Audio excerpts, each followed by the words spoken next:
I'm Jess, and I've been a coach at ECC for the last 4 years. The beauty of the ECC coach team is that we all have a wide range of experience, and a wide range of understanding of all sectors.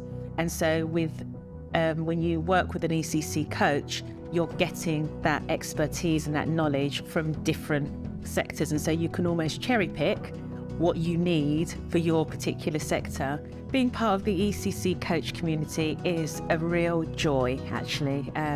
It doesn't feel like work. I mean, I love coaching anyway, but being with like-minded people who share a lot of my passions, whose values align with mine is an absolute joy. Biggest assumption I think people make about coaching is that coaching fixes people. Which is completely wrong. Coaching isn't about fixing people. Coaching is about helping people to unlock, their true brilliance, what's already there. And I think another big assumption people make about coaching is that it's advice or it's going to tell you what to do. Coaching isn't about telling you what to do. Coaching is about helping you to find the answers yourself, because the answers are always there. And the coach is really integral in that the coach helps to shine a light on people's brilliance that they sometimes feel is hidden for themselves. So the biggest benefits for an organisation in investing in coaching is that you have leaders who truly want to be there, leaders who truly recognise the value that they add, and they can purposefully and really consciously add that value to an organisation.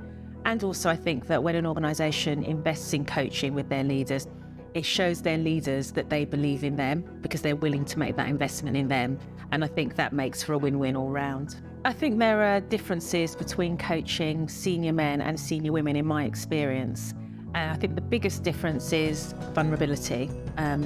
With coaching, we peel back the layers and we want to get to that level of vulnerability because that's where we see real growth and real learning. And the key thing with women, in my experience, you get to that core, that bit of vulnerability much faster, and women are more willing, I feel, to access that and to use that and to see how they can use that to improve their leadership. And with men, maybe there's a bit more of a reticence there. And I think there's a level of confidence with senior men that they're not most of the time willing to move away from to get to that point of vulnerability. But when they do, they see a real difference in their leadership because they see that, in accessing that vulnerability themselves, they enable those that they lead to access their own vulnerability, and they're able to work with that vulnerability from a much more powerful place. I think what people really need, what I'd love people to know or people to understand is, for me, for every assignment that I'm given with ECC, I come at it with a really open mind.